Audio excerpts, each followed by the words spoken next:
Jin-Woo rubbed his tired eyes and looked at the clock on his computer screen. 11:47 p.m. Another late night at the Seoul Emergency Response Center. The coffee in his cup had gone cold hours ago, but he kept sipping it anyway. Being a communications engineer meant long shifts and boring nights. Most of the time, nothing happened. Tonight felt like one of those nights. He stretched his arms and yawned. The control room was quiet except for the soft hum of computers and the distant sound of traffic outside.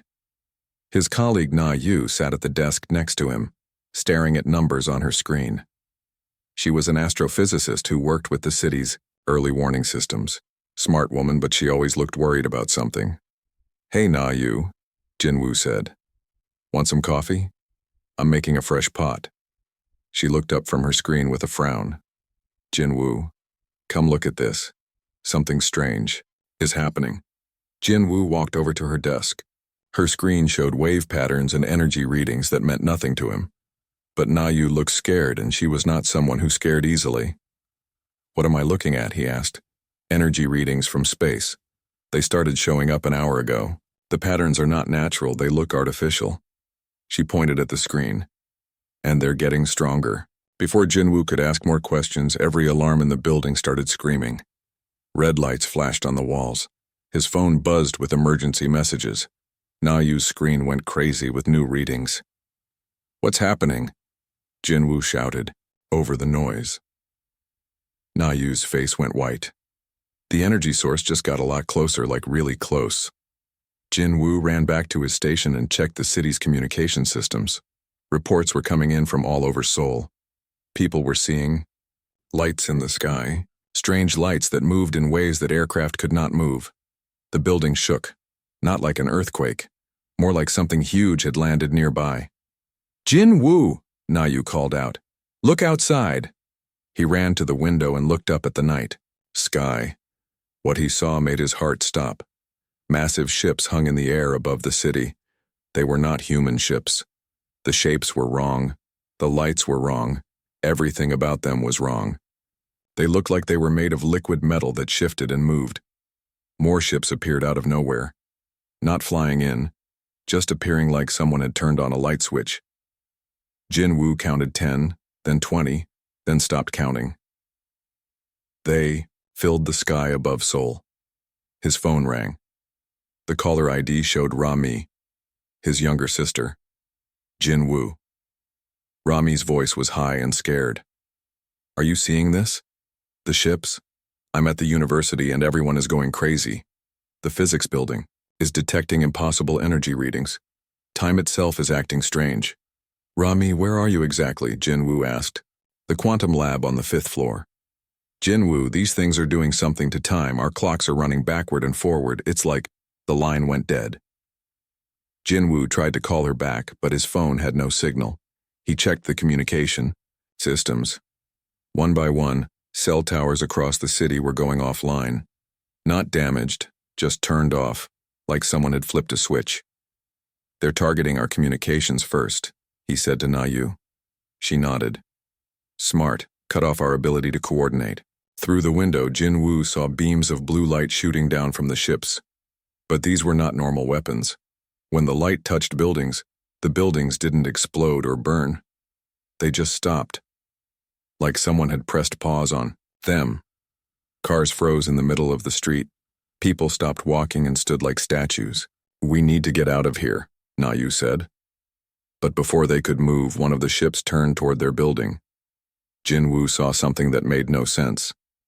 The ship looked like it was in two places at once, like he was seeing it from yesterday and tomorrow at the same time. "Run!" he shouted. They ran toward the stairs, but the blue light hit the building. Jin-Woo felt something strange happen to his body. Time slowed down. Each step took forever. He could see dust particles floating in the air like they were frozen. Na-Yu was moving like she was underwater.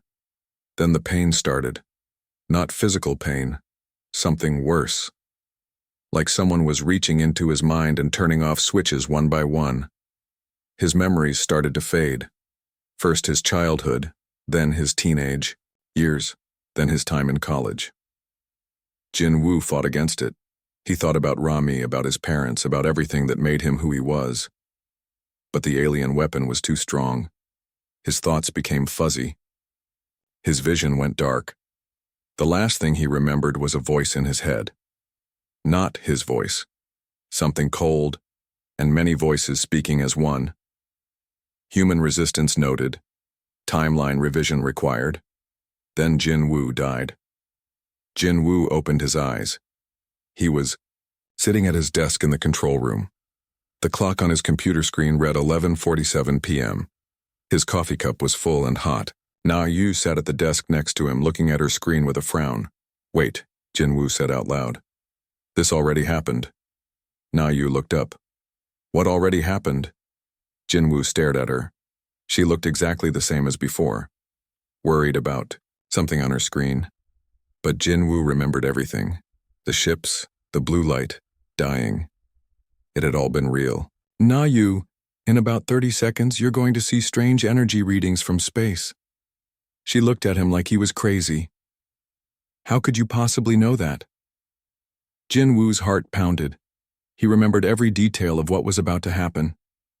The alien ships would appear. The city would be attacked. Communications would fail. He would die trying to reach Rami. But somehow he was back at the beginning. Na Yu's screen started showing the same strange patterns. Her face went white with the same fear as before. The alarms would start any second now. "Jin Woo," she said slowly. "How did you know?" Jin Woo stood up and looked at the clock. 11:47 p.m. The exact same time he had been at when everything started. When everything ended, he was trapped in some kind of loop. But this time he would be ready. Jin Woo took a deep breath and looked at Na Yu. This time he would be ready. When the strange readings appeared on her screen, he was already moving. "Na Yu, we need to evacuate the building right now," he said firmly. "What? Why?" she asked, looking confused. "Trust me, in exactly 12 minutes alien ships will appear over the city. They will target our communication systems first, then they will use some kind of time weapon on people." Na Yu stared at him. "Jin Woo, are you feeling okay?" The alarm started screaming. Na Yu's face went white as her screen filled with impossible energy readings. Jin Woo was already putting on his jacket. "Now do you believe me?" he said. "We have. Maybe 5 minutes before they cut all communications, I need to make some calls." This time, Jin Woo was faster. He called the military emergency line first. A woman answered. "This is Dr. So Bin at Defense Command. What's your emergency?" "Doctor So Bin? This is Jin Woo at Seoul Emergency Response. In about 4 minutes, alien ships will appear over all major cities. They will use electromagnetic attacks followed by temporal weapons. You need to get your people underground immediately." "Sir, this is not funny. Prank calls to military emergency lines are..." "Look at your long-range sensors right now," Jin Woo interrupted. "Check for artificial energy signatures coming from space." There was silence on the other end. Jin Woo could hear computer keyboards clicking fast. "How did you know about this?" Dr. So Bin's voice was suddenly very serious. "I can't explain that now, but I can tell you exactly what will happen next. The ships will appear first over Seoul, then Tokyo, then New York. They move in a specific pattern. The ships appeared in the sky right on schedule." Jin Woo heard Dr. So Bin gasp over the phone. "My God, you were right. How is this possible?" "Dr. So Bin, listen carefully. Regular weapons won't work on them. They exist in multiple time states at once. But they have a weakness. They can't understand individual human consciousness. They only see us as a group mind, like themselves." "What do you mean?" "They expect us to think and act like a hive. When humans make individual choices that don't match group patterns, it confuses them. That's our advantage." The blue light started shooting down from the ships. This time, Jin Woo was ready. He grabbed Na Yu's hand and pulled her away from the windows. "We need to get to the basement," he said. "The temporal effects are weaker underground." They ran down the stairs as the building shook above them. Jin Woo could hear the horrible silence as the city stopped moving. But in the basement, time moved normally. "Jin Woo, how do you know all this?" Na Yu asked. "I lived through this before. I died and somehow I came back to try again." Na Yu looked at him like he was crazy, but she had seen him predict everything perfectly. That's impossible. So are alien ships that can freeze time, Jinwoo said. But here we are. His phone still worked in the basement.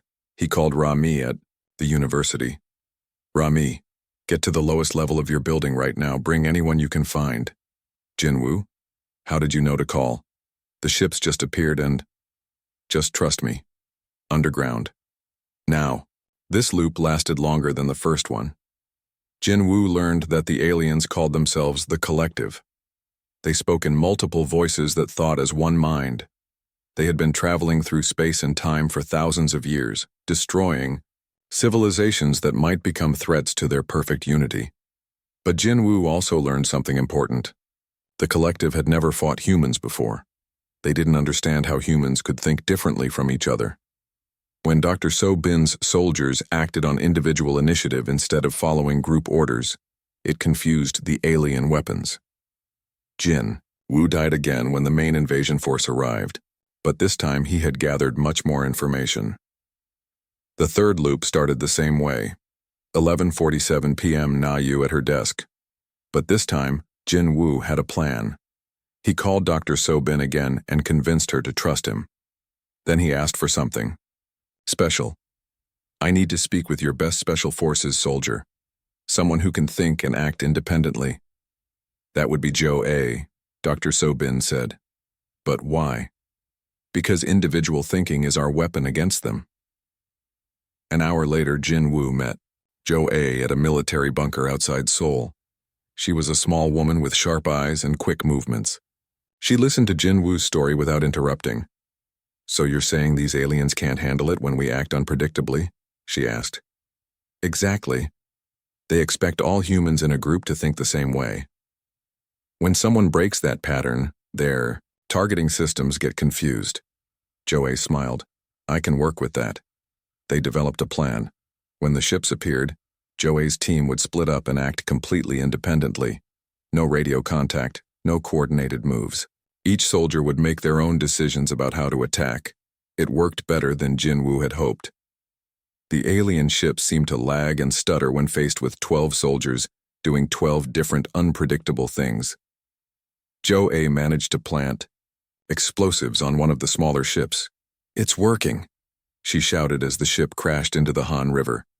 They can't track us when we're not acting like a group. But Jin Woo's victory was short-lived. As the ship sank, he saw something that made his blood run cold. The ship wasn't really destroyed.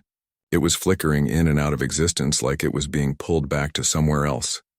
Joe A., he said, I don't think these ships are really here. What do you mean? I think they're projections. The real invasion force is somewhere else, somewhere outside normal time. That's when Jin Woo saw the truth. The ships attacking Seoul were just scouts. They were testing Earth's defenses, learning human patterns. The real collective fleet was hiding in what they called a pocket dimension, a space between moments where they could watch and plan without being detected.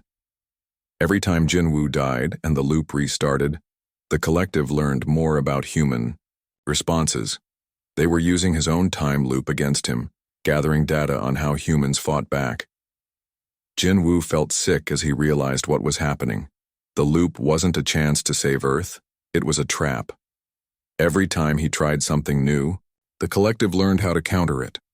Joe A., we need to get underground. Now. Why? We're winning. No, we're not. We're being studied. The blue light hit them before they could reach safety. As Jin Woo felt his consciousness fading, he heard the collective's many voices speaking as one. Human individual responses cataloged. Timeline revision patterns identified. Final invasion parameters confirmed. Jin Woo died knowing that he had accidentally helped the enemy learn how to destroy humanity more efficiently, but he also died with new knowledge. The collective feared something about human individuality. They were studying it so carefully because they didn't understand it. Maybe that fear was the key to victory. As darkness took him, Jin Woo promised himself that the next loop would be different. He wouldn't fight the collective. He would show them something they had never seen before. The fourth loop began like all the others. 11:47 p.m. Na Yu at her desk. But this time, Jin Woo ignored the military and the fighting. Instead, he walked straight to Na Yu. "Na Yu, I need your help with something impossible," he said. She looked up from her screen. "What are you talking about?" "Time travel. I've lived this night 3 times before. Each time I die and come back to this moment. I need a scientist to help me understand how this is possible." Na Yu laughed. "Jin Woo, that's crazy. Time travel doesn't exist. Then how did I know about the energy readings on your screen before you saw them? When the alarms started and the ships appeared exactly as Jin Woo predicted?" Na Yu stopped laughing. By the time they reached the basement, she was asking serious questions. "If what you're saying is true, then something is creating a temporal loop around this specific time period," she said. "That would require massive amounts of energy focused on a precise point in space-time. Where would that energy come from?" Jin Woo asked. "It would have to be from somewhere on Earth, something generating a temporal field strong enough to trap consciousness in a repeating pattern." Na Yu spent the next few hours using her equipment to scan for unusual energy sources under Seoul. What she found shocked both of them. "Jin Woo, there's something huge directly beneath the city.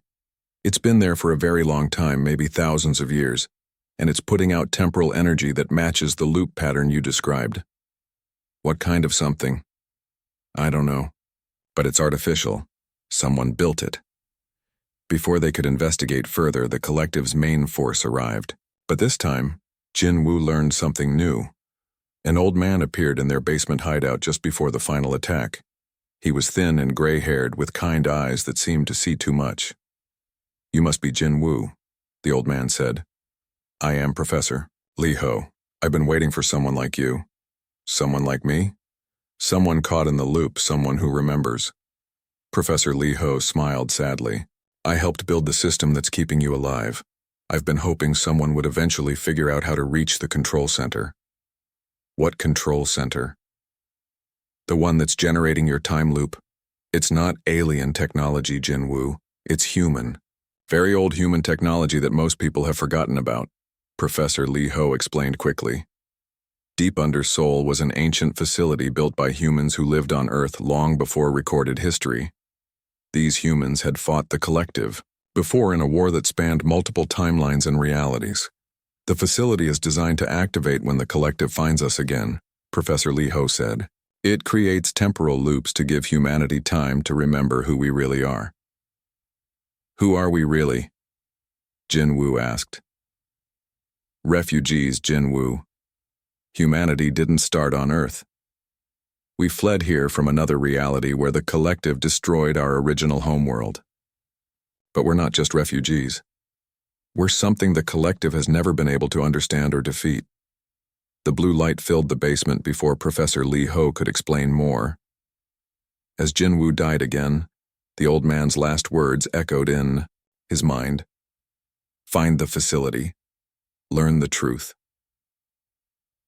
The 5th loop was different from the beginning. Jin Woo woke up, but he felt strange, like his mind was connected to something larger. He could sense the temporal energy that Na Yu had detected. It was calling to him. Instead of staying in the building, Jin Woo immediately ran outside. The energy source was pulling him toward Namsan Mountain, right in the center of Seoul. He ran through the streets as people panicked around him, following an invisible trail only he could sense. At the base of the mountain, Jin Woo found a hidden entrance that looked like it had been there forever. Ancient symbols were carved into the stone, but somehow he could read them. They said, "For those who remember the time before time." The entrance opened when he touched it. Inside was a tunnel that led deep underground, lit by panels that glowed with the same blue light as the collective's weapons. But this light felt warm and safe instead of cold and deadly. The tunnel ended in a huge underground room filled with technology that looked both ancient and impossibly advanced. In the center of the room stood a woman who appeared to be made of light. She was beautiful and sad, with eyes that had seen the rise and fall of civilizations. "Hello, Jin Woo," she said. "I am Dr. Mi Bo. I have been waiting for you for a very long time." "You're the AI Professor Lee Ho mentioned?" "I am more than an AI. I am the last guardian of humanity's true history." And you, Jinwoo, are what we call a temporal anchor. Dr. Mibo showed Jinwoo images in the air made of light. He saw the real history of humanity, how they had once lived in a different reality where time moved in all directions at once, how the collective had invaded that reality and destroyed it, how the last humans had escaped to this timeline and hidden on Earth. But why can't I remember any of this? Jinwoo asked. Because remembering would drive most humans insane. You live in linear time now, thinking in straight lines from past to future. But your true nature is non-linear. You exist in multiple time states simultaneously. That's why you can remember the loops while others cannot. And that's what the collective fears? Yes. They are a collective consciousness that thinks as one mind across one timeline. But humans are individual consciousnesses that can exist across multiple timelines. We are everything they are not. We represent chaos to their order, individuality to their unity, infinite possibility to their single path. Dr. Mibo explained that the time loop was humanity's final defense system. When the collective found them, the ancient technology would activate, creating temporal anchors like Jinwoo who could remember across multiple timeline iterations. But there's a choice you must make, Dr. Mibo said. I can break the loop and send you back to fight the collective with your knowledge. But if you fail, humanity will be destroyed forever. Or you can keep the loop running, protecting this timeline but trapping yourself here forever. What happens if I keep the loop running? Eventually, other humans will begin to awaken to their true nature. The temporal energy will spread. In time, all of humanity will remember what they really are, but it could take decades or centuries. Jinwoo thought about Rami, about Na Yu, and Dr. Sobin and Joe, about all the people who would die if he failed to stop the collective. There's a third option, isn't there? He said. Dr. Mibo smiled. You're learning to think like a true temporal anchor. Yes, there is. You can merge your consciousness across all 5 loops, becoming a being that exists in multiple timelines at once. It would give you the power to show the collective something they have never seen before. What's that? A human who chooses to sacrifice everything not for victory, but to teach an enemy a new way to exist. Jinwoo looked at the ancient technology around him. He thought about the collective, trapped in their single-minded pursuit of perfect unity. They had been fighting and destroying for thousands of years because they couldn't imagine any other way to exist. Maybe it was time to show them something different. Dr. Mibo, Jinwoo said, I want to try the third option. Are you sure? Once you merge across timelines, you can never return to being a simple linear human. Jinwoo smiled. I stopped being simple the moment I chose to remember instead of forget, Dr. Mibo nodded.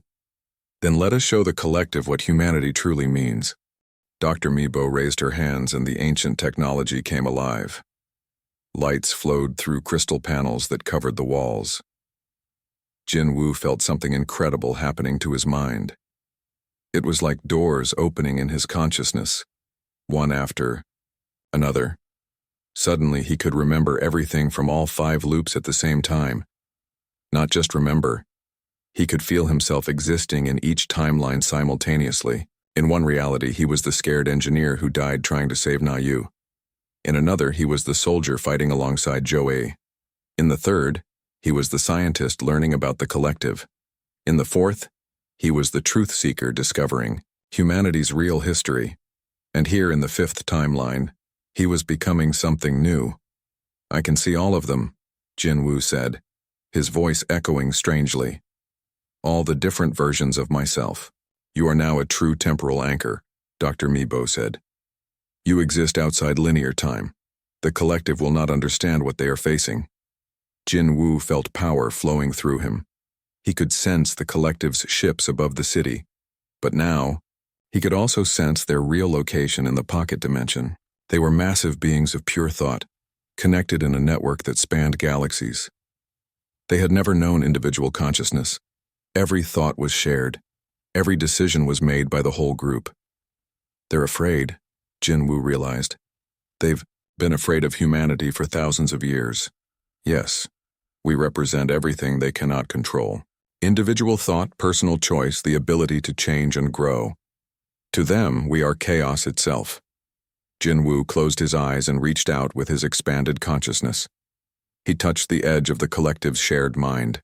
Immediately, thousands of alien voices screamed in confusion. "What are you?" the voices demanded.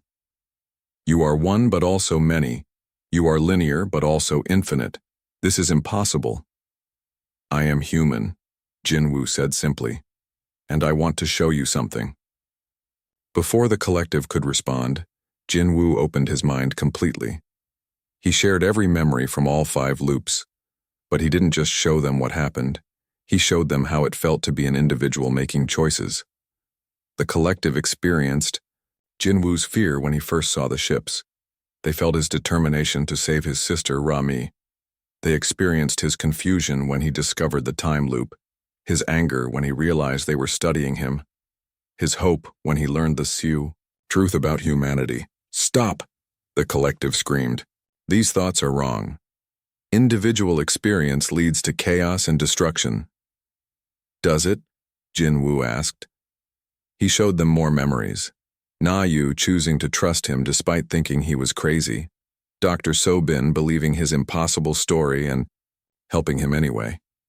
Jo-A risking her life to fight an enemy she didn't understand. Professor Lee Ho spending decades protecting ancient secrets.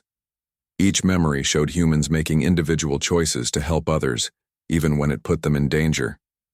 "These actions are inefficient," the collective said, but their mental voices sounded less certain. "The individuals gain nothing from helping others." "They gain something you don't understand," Jinwoo said. "They gain meaning, purpose, the knowledge that they chose to be more than just themselves." Jinwoo shared his most powerful memory, the moment when he decided to merge his consciousness across all timelines, knowing he could never go back to being a normal human. He had chosen to sacrifice his simple existence to save people he might never see again.